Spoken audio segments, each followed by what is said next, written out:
If you see this plane flying, it implies your life is in peril, allowed me to make sense of.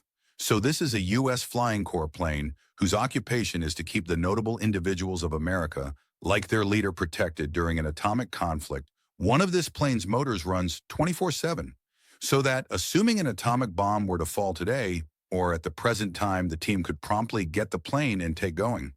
This plane has warm and atomic safeguarding to safeguard itself against an atomic impact. Once it takes off, it can consistently fly for 7 days using ethereal refueling. This plane additionally has countermeasures like refuse and flares against rockets, just profoundly experienced. Military pilots can fly this plane, and this plane is known as the Boeing Judgment Day.